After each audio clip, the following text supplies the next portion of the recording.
If you haven't heard about Anchor, it's the easiest way to make a podcast. Let me explain. It's free. There's creation tools that allow you to record and edit your podcast right from your phone or computer. Anchor will distribute your podcast for you, so it can be heard on Spotify, Apple Podcasts, and many more. You can make money from your podcast with no minimum listenership. It's everything you need to make a podcast in one place. Download the free Anchor app or go to anchor.fm to get started.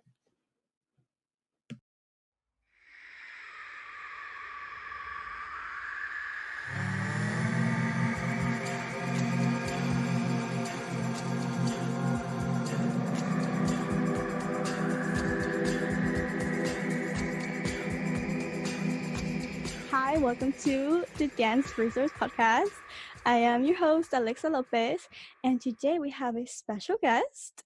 He is a salsa instructor, he is a college student, he is a Michael Jackson tribute artist, and he's the creator of our jingle. Please welcome Anthony Reyes. Hi. Thanks so much for having me on. Thank you for coming. I'm so excited. Me too. Okay, Anthony. Um, when I was looking at what episodes to do, my mind went to Michael Jackson because I don't know if you know this, but when I was in high school, I was in a hip hop like dance team type of thing. Mm-hmm. And every year during our what was it called? It was the African American Assembly. We Mm-hmm. did a Michael Jackson tribute. Ah. Yeah. So we did a lot of Michael Jackson dances every year. And I just was thinking like how that affected me as a dancer. And then I thought of Okay. you because obviously you do Michael Jackson. Mm-hmm. So I'm gonna ask you a few questions. Sure. All right. So how and when did you start dancing, first of all? Um, well, I started dancing specifically because of Michael Jackson. I don't Mm. really have any other oh, my parents did it, whatever. No, I'm here right now only because of Michael Jackson. But if it wasn't for Michael Jackson, I'd probably be like a therapist or something, is what I wanted to do, like something in Mm. psychology. It was the beginning of my senior year, and so it was late 2008. And my friend and I happened to be on like YouTube, just looking at old videos, whatever. And I still remember to this day seeing the words pop up on the little sidebar: Michael Jackson, History Chore, Munich, 1997, Billie Jean. Oh wow. And I had everybody knew who Michael Jackson was. I knew he was famous. I liked his music. I liked his dancing, but didn't really know him.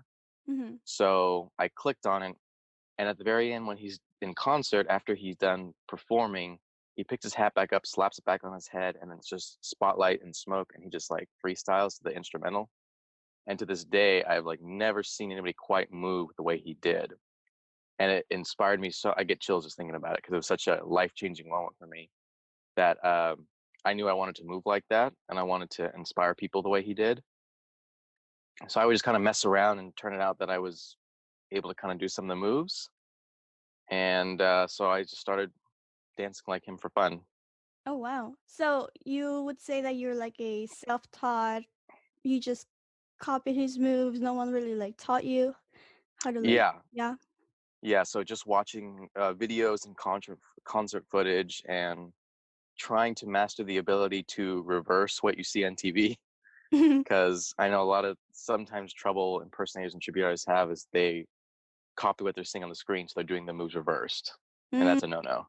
Mm-hmm. So, but yeah, and then I started. I did a couple talent shows, and I got a really good reaction, and so I started getting really serious with it and doing local talent shows, not just school talent shows, for money and prizes, and then performing different parts of Northern California with my own little tribute act. Oh wow. So would you say that was like your peak as a Michael Jackson tribute artist? Or like what was like your most memorable like memory of your career as a Michael Jackson tribute artist? Um, I'm not technically retired, so I still do it every now and then. Okay. I just with obviously with school, I haven't had nearly as much time, but I guess for me was I got to do one when I came down here. I was from a very small conservative town, Mhm. and so there was if there I'm sure there was gay people there, but there was not a lot of openly gay people there. Mm. So I got invited to do this big tribute act at one of the bars in Hillcrest Okay. for like a drag king and drag queen show, Oh, wow. and I was like a special guest that did it. And so I did my set, but there, whatever act is up, they tip you like on the spot, like down your pants and shirt. So it was the midst of doing my act, and then some man or woman going and putting their, you know, cash and money down my pants or whatever. That was pretty memorable, I have to say. That was a lot of fun, and they were all really sweet people. So That's that was, nice. yeah, that was a good one for me. That's so funny. Um, okay. So when I was writing this episode, I accidentally put impersonator, Michael Jackson Hmm. impersonator. And then yesterday you went over it and you were like, "Oh, I'm actually a tribute artist." So can you Hmm. explain what the differences are? Sure. So they're not really like fantastically different differences. It's mostly that impersonators are focused on really impersonating the individual. So Mhm. those are the ones you usually see. So I'm a little stuffy. It's okay. Those are the ones you usually see with the heavy plastic surgery, Mm, and they really focus on the look and mhm. impersonating that person. So a lot of them, many of them, do dance, but that the artistic part is not their main focus. It's more about that look. Whereas Okay. a tribute artist is focused on the artistic part, the music and the dance, and the look is necessary, but it's secondary. So the tribute artists, the ones you see, the ones that usually sing, that can sing close enough to like him to be able to sing live. Mm, Um, and one like myself, we try to take his music and present it in a way that maybe it hasn't been seen or heard before in an act without, so to remix it in a way or mix it with other parts of his music while keeping the integrity of the original song, but showing something different that the audience hasn't seen yet versus just seeing someone do Michael's exact moves in the exact order to a lip sync. okay, that makes sense. Yeah, yeah. Yeah. Okay, so how has your dance background with other styles influenced or intertwined with your Michael Jackson self? Okay, that's a good one. Um, so yeah, that was the first time I really started dancing was um, that my senior year, and then unfortunately 6 months later, he is when he passed, Mm, and so mhm, that's when I saw his movie This Is It, um, and once I saw that movie, I made the decision that I'm going to be a professional dancer. mhm, Um, and so that the drive and the skills I was using as a MJ dancer, as far as quick pickup and the styles using or not the styles, but the small details you need as a tribute artist, like conviction and paying attention to small details, that helped me get some other styles a little quicker than maybe if I hadn't started as an MJ tribute artist with salsa and hip hop. And when I moved to San Diego to learn the technical dances, the classical technical dances of ballet, jazz, and modern, um, at first it was almost a hindrance because my body was used to being in such a state. Um, but it did help for looking at things and be able to pick them up very quickly or more or less quickly, mhm. and to have the energy needed to use and when to stop the energy needed to use in certain movements. Yeah, I totally can relate. I started also as mostly like hip hop. Mm, And then I went to ballet because I was doing hip hop at a studio. mhm. And after hip hop, like I would see all the ballerinas come into their class and warm up and stuff. And I would wait for my mom there and I would like watch them through the window. Yeah. And I got interested in ballet. So I went to ballet class after hip hop and it was so different. It was Oh, yeah. like a total different thing. But I feel like you as a dancer have to be willing to like learn different ways of moving your body. Yeah. And That's the yeah. only way you survive is if you can adapt. You have Mhm, to be adaptable as a dancer for sure. mhm. So, can you tell us what are some of your artistic pieces that you have done based on Michael Jackson? Sure. So, I would do my tribute acts in the beginning. I would do like a medley and then like a version of his Big Dangerous piece. And I would do the Way You Make Me Feel duet with my fiance and a big thriller piece. And then when I moved to San Diego and started doing shows for Mesa College, I did, I think I've done four total now. Oh, wow. Um, the first one was called Injustice, and it was a duet, uh, or it was a remix I made to the duet song Scream with Michael Jackson and Janet Jackson, his sister. Mm, And it was all about the injustices that we face and the labels that we're given and how we can rise above that.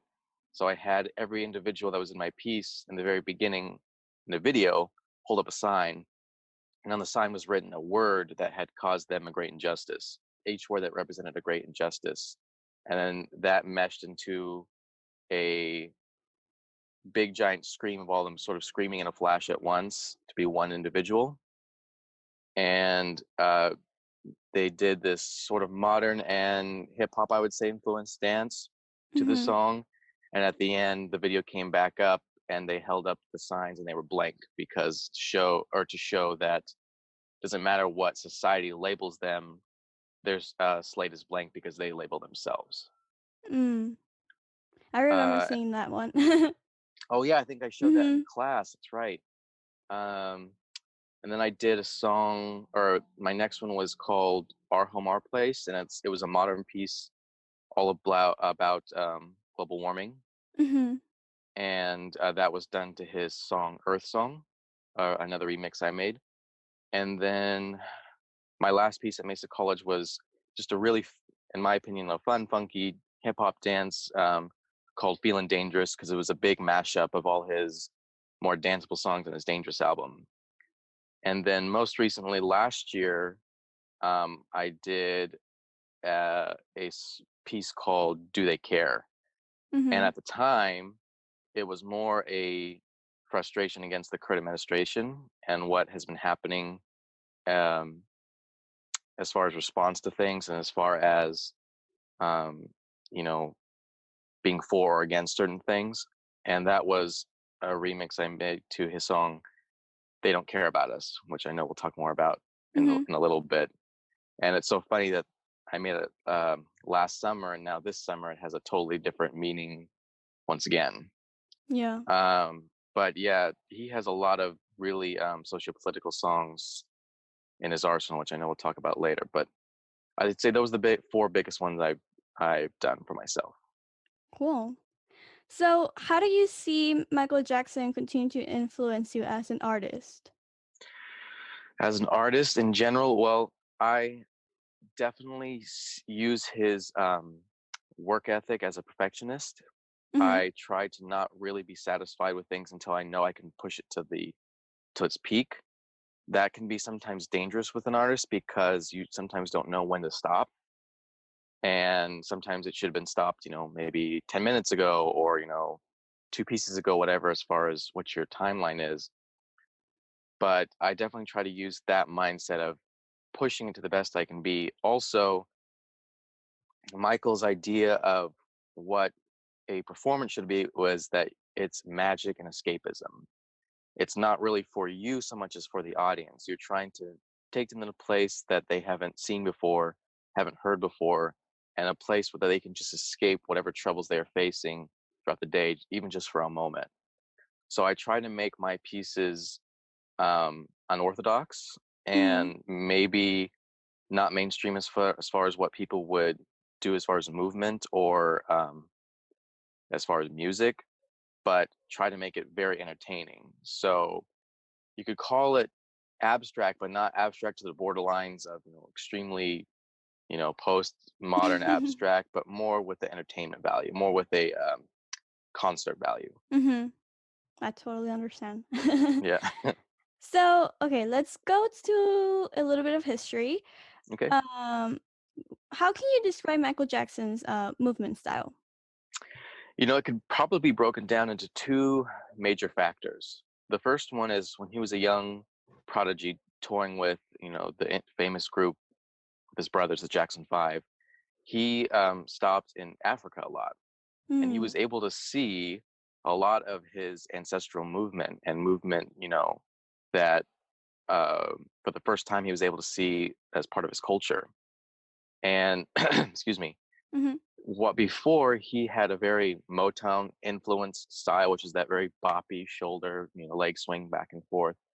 And after visiting, different places in Africa and seeing his ancestral traditional dances, he started changing his movement little by little to where he had a lot more grounded footwork, which is very big in African movement.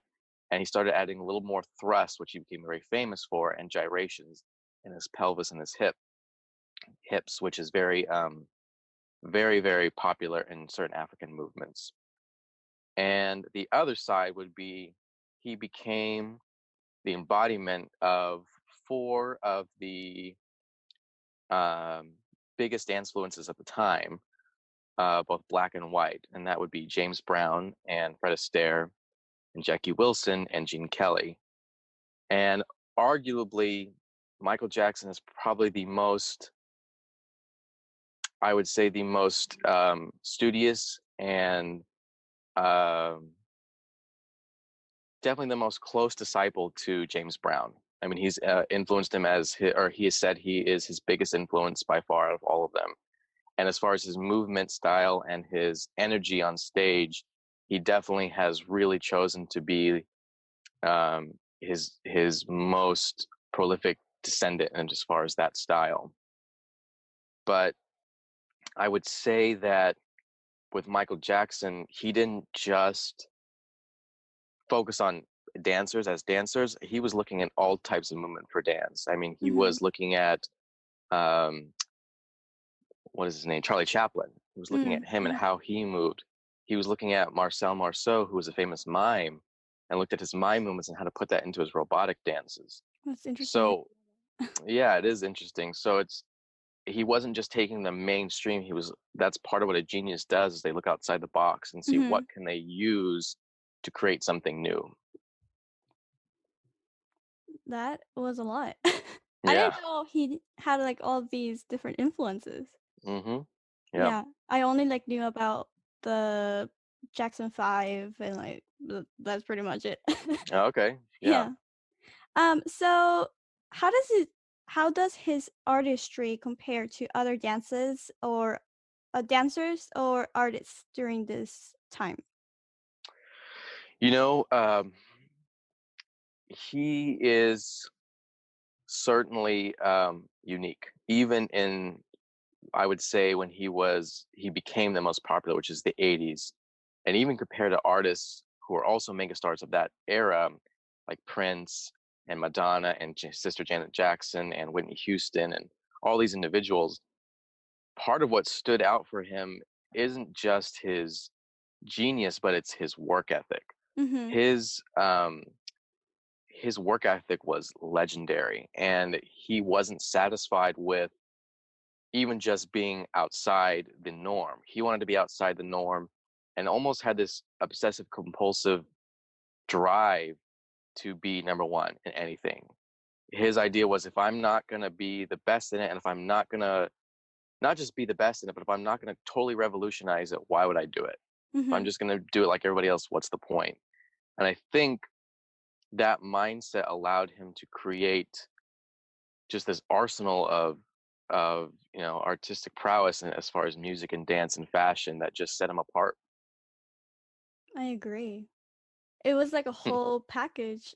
He would Yeah, dance, he can sing beautifully, and also his fashion, I didn't even, like, think of that until now. He was really a yeah, fashionable man, I feel. yeah.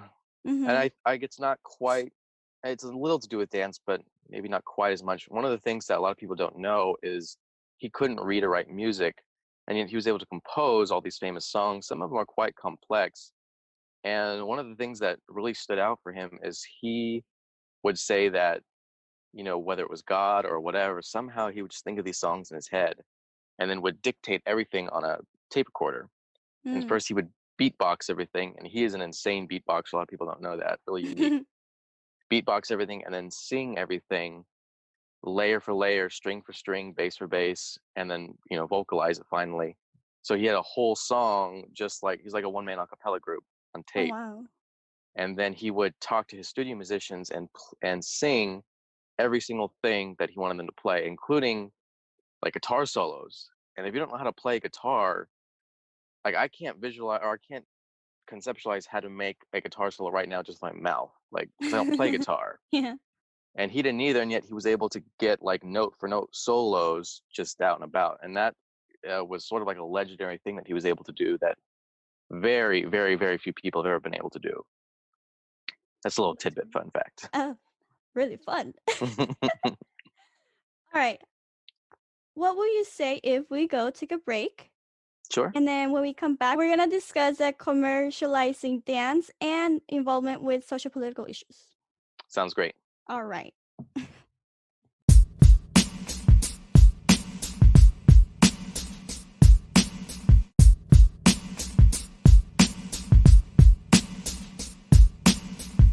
And we're back. We took a little break. I really needed to go to the restroom. It always happens, doesn't it? Right when we're doing I stuff. have such a small bladder. I'm sorry, TMI, but It's okay. It's okay. You're very tiny. It's all right. I am very tiny. Alright, so back to Michael Jackson. Let's talk about Hmm. commercial dance and how he commercialized it. Um, oh, you wanna say something first? No, go ahead. Go ahead. Okay, so how did he influence the transition of street dance into a stage form? This might be one of his greatest accomplishments as a dancer. I would say because he grew up watching a lot of musicals, Mhm, and he grew up really, I said as far as like Fred Astaire and Gene Kelly, so he grew up watching things like, singing in the rain, and Bandwagon, and all these things, and especially West Side Story, mhm, and he really appreciated the synchronized movement and these big ensemble dances throughout a stage.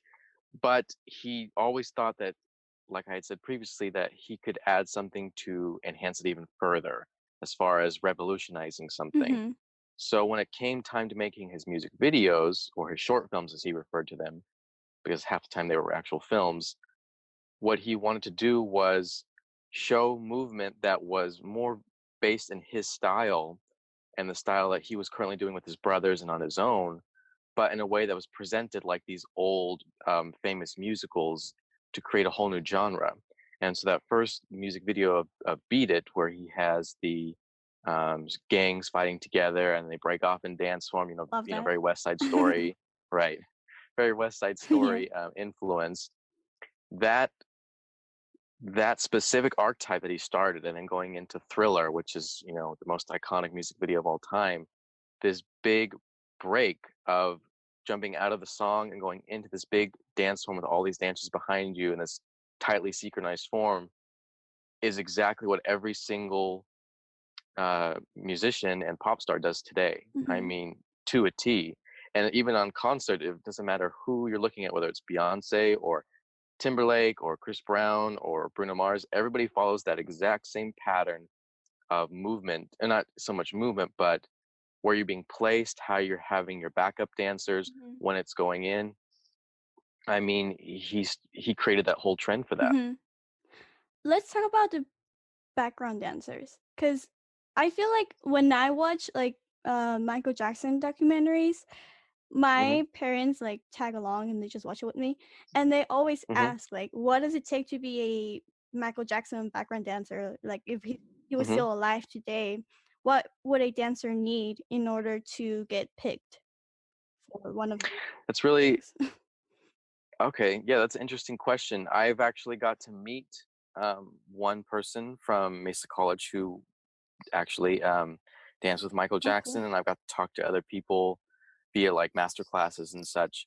And I think it's important to say at first that every single one of his background dancers, who are all professionally trained, classically Mm-hmm. trained, had been in school since they were children, were in absolute awe of this guy who was just self taught, and specifically how he brought things to the table as far as how he wanted movement to look, Mm-hmm. and as far as being able to think outside of the box as far as movement. And so part of that was he wanted his dancers to be able to go against the norm as far as, well, it's 5, 6, 7, 8, so we have to move on this beat. And he would say, well, why? Whose rule is that? No, you don't. Mm-hmm. Try doing it this way. And thinking of things like that was how he sort of made his style so iconic looking, not just as far as the movement, but as far as the timing in the music, the really syncopated movements, and the really heavy percussive movements that would sometimes go against the music. Mm-hmm. And so I think when he would pick dancers, he wanted someone who would not just be a great mover, but would be able to think outside of what is the norm. And also, he understood counts, but he was so big on, why do you have to count? Yeah.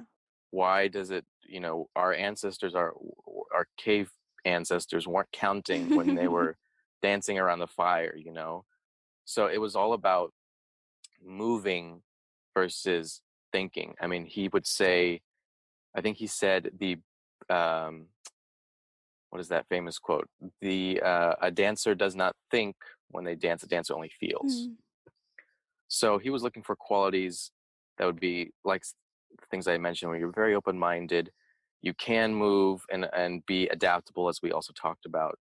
And also, were you doing what you love? Was this a gig to you, or were you really, really in love with dance and movement as he was? And that was really important to him as well. Yeah, I would imagine. Yeah. Okay, so how did he change pop culture and its view on what is dance? Yeah. So, as we were just talking about, as far as, looking outside the box, that was such a big thing for him.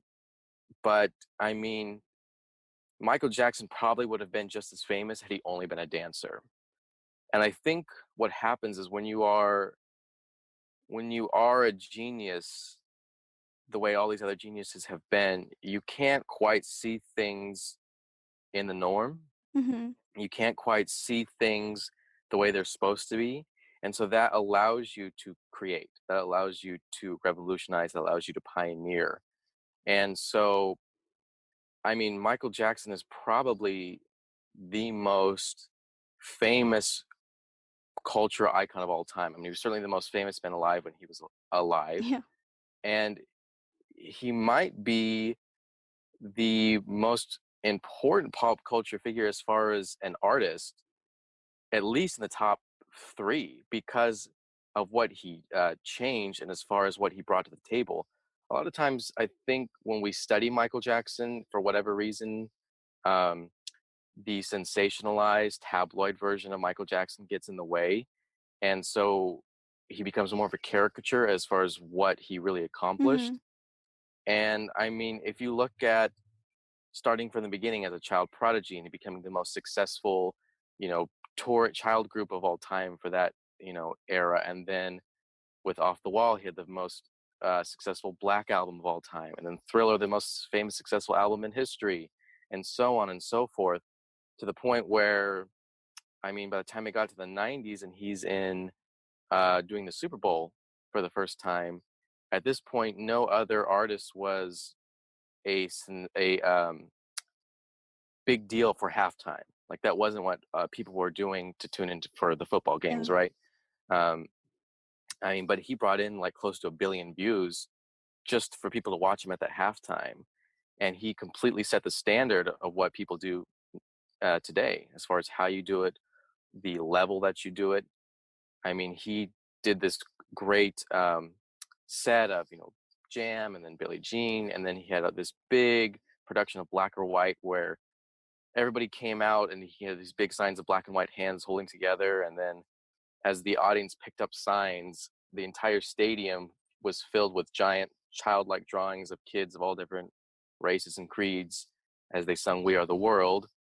And then he took that stage in front of a billion people and had the foresight to present a message of saying something like, today we stand together as one people united all around the world to stand for love and peace because no one has to suffer, especially for our children. And then all these children and their parents come on of all different races and creeds and sing, heal the world. So his, you could say one of his biggest accomplishments in pop culture is just setting the impossibly high standard for every other artist to work toward. Mhm. I mean, everybody is bigger because of him. Everybody tries to shoot for that star higher because of Nice. So him. you mentioned race with the black and white. Um, how do you think that he contributed to bring black artists into the mainstream media? That is arguably his other most important quality as far as what he's brought to the table. So you first have his, like we talked about just previously, his, what is it, Off the Wall Mhm, album. That was at the time the most famous black album of all time. And then, of course, you get Thriller, which, as we said, stands as the most successful album, period. And because of that, that launched him into superstardom and then to megastardom and then to just legend, where he was only competing with himself. There was no one more popular, there was no one more famous as far as record sales, concerts, whatever. He was on top. And for the first time in history, this was a black person on top. mhm, And so, even though that made some people angry, that opened the doors for so many other artists of every color to be able to do things. You look at MTV and his music videos, they were hardly playing black artists at the time. I mean, almost none. He was the first artist to break through and to get regular showing so that other artists like Prince and other black artists could get on as well. mhm. And his videos became so iconic and synced with MTV that a lot of people from the 80s thought MTV stood for Michael TV. So, That's so funny. It kind of I, makes sense. yeah, I mean, if you're seeing Thriller and Beat It and all these things the most, um, and it wasn't so much that um, he was just okay with letting this happen because he certainly was, but he wanted to let people know that it didn't, as he said many times, it didn't matter if you're black or white, like that's part of his music. But if you think of, it wasn't just bringing black artists into mainstream, it was bringing black identity even further into the mainstream. I've heard multiple people talk before that the reason we had Barack Obama in 2008, as far as instead of 2018 or even 2080, was because for the first time in history, you had little white kids who were openly able to wear a black man on their t-shirt and be proud, Mm, and have a black man on the poster on their wall and be proud, mhm, and scream to their lungs, "I love Michael Jackson," and it was okay. mhm. And so that mindset created a shift in social conscious, and those kids grew up maybe not just agreeing with the views of Barack Obama, but feeling okay that I can vote for Barack Obama and not worry about because he's black or white. That didn't even become a factor after that. So, I mean, he didn't just shift things for black artists. I mean, he shifted social consciousness in a way up by a lot, just especially in that Thriller period when he became the most successful of all time. Yeah, totally agree. So to wrap things up, what can you tell us about They Don't Care About Us? Well, if you don't mind, I'd like to back up just a little bit Yeah, about his some of those songs that he does. yeah, totally. So, he was really, what separates Michael Jackson from artists also is that he used his platform for social change and social conscious Mhm. awakening. And he had, more loving songs like Man in the Mirror and Heal the World, We Are the World. And then he had, like I mentioned, Earth Song, which was, um, about climate change, but no one was singing climate change. There was no number one hits about climate change in 1995, Um, but he was always, I have to say that because this is still always talked about even today, even 10 years after his death. Sometimes Michael Jackson is not included in certain Black history things or certain important Black history things because his skin changed. Mhm. And I just would like to confirm with our audience listeners that his autopsy 100% proved that he did have vitiligo and he was not bleaching his skin, that he had a skin disorder, unfortunately. Yeah. Um, but he always made sure that you knew how proud to be Black he was, and he wanted Black culture to be at the forefront at all times. I mean, in his Bad album, he had song Speed Demon, which was, kind of a play on driving while Black. Mm. And he had Liberian Girl, which was the first love song, not just about a Black woman, but an African woman in a pop album that hadn't been done before. And then you fast forward to Dangerous, and he has songs like Black or White, which are about racial brotherhood, and that was great. Um, but one of the most important, I'd say, important videos, short films, music videos to be ever studied, not just as a dancer, but as someone who was, majoring in social justice or any type of, especially what we're going through right Yeah. now, the Black or White short film ending called The Panther Dance is something that should be studied at all times. And this is what happens is at the end of the video, after having, always dancing with all these races and it's great, racial brotherhood, all that stuff. At the end, from the soundstage, a Black Panther goes down the steps into a black alley, and this Black Panther morphs into Michael Jackson.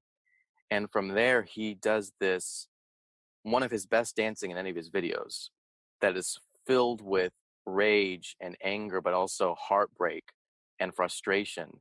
And there's no music. It's just sometimes it's him beatboxing, and he just dances all this crazy footwork throughout the alley, and ends up, he ends up grabbing his crotch a lot, and there's a close up of him zipping up his zipper, um, and he's breaking all these windows.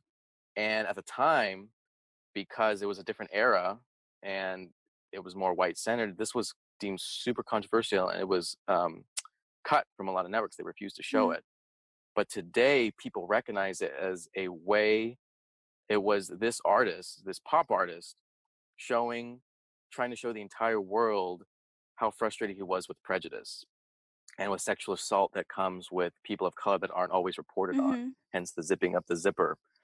And when he's breaking his windows, they've said things like, KKK rules, or, they had Mexican racial slurs and Black racial slurs that he was breaking out. And you just see the epitome of peaceful protest in the form of artistry. Mhm. And it's so powerful, and it's for the time that this was all happening. I mean, this was 1991, I believe. No one was doing this. And the fact that it was canceled because it was seen too sexual and seen too dangerous really speaks volume for what was happening at the time versus what's happening now. Mhm. And so fast forward to just a couple years later, he does two songs on his History album, which is celebrating its 25th anniversary right now. Scream with Janet Jackson, which was partially about his um, frustrations, how the media was portraying him after the allegations, Mhm. but also how they portray minorities. But the biggest hitter you could say for as far as social justice from that album was They Don't Care About Us, which has gotten a huge resurgence with the Black Lives Matter movement. Because as Questlove said of the Roots, the us he's talking about and They Don't Care About Us is not the same we as in We Are the World. He's specifically talking about minorities of all types. He's specifically talking about racism and prejudice. And, in his concert, he would make this big militaristic dance out of it to sort of say that this was a march against injustice. But these two music videos that he made, one was in Brazil, and it was all focusing on the Odalam, I think is the word, group. Mhm. which is how certain racial injustice that was happening in Rio de Janeiro by people who were more mixed there. Mm. And so he, instead of doing it in a giant soundstage, he shot it in the slums and shot it in all these shanty Mhm. houses to bring awareness to what's happening to the people. And he had all these, you know, mixed Latin and African dancers come out and make this march with him. But the other version he did was a prison version, and it's the only music video I think that shows Rodney King getting beaten by the police at the time. Oh wow. I think, yeah, period. It shows a lot more graphic things like that about brutality and injustice, and it all takes place in the prison system, and pretty blatantly talking about the systematic racism that happens. So that was long, but No, sorry. yeah, that was no, it's important to talk about this, especially now with the whole movement that's going on and everything. And it just highlights how important us as artists have like a job to do towards social Absolutely. justice. I feel like every dance should be well, is political and it should be studied more, I feel. Yeah, the idea of how can you, especially because this is considered mainstream pop, Mhm. how is this affecting social change versus you see somebody like Alvin Ailey or these more classically respected individuals that are making social change Mhm. dances? What is the influence that does, and what is the influence that this does with the people? Exactly. What does what bring to the table? Yeah. Super complicated. We won't have an answer probably anytime No. soon. But thank you so much for being here. This was really packed, but you know your stuff. You have a lot of Yeah, information. You're here to educate us. yeah. Thank you. um, Go oh ahead. no, no, no, go ahead, you. I wanted to say thank you for having me on. This He's still such a very prominent part of my life. The fact that he's the only self-taught non-technical dancer to be in the Dance Hall of Fame was so inspiring to me to want to become a dancer, and especially being self-taught in the beginning.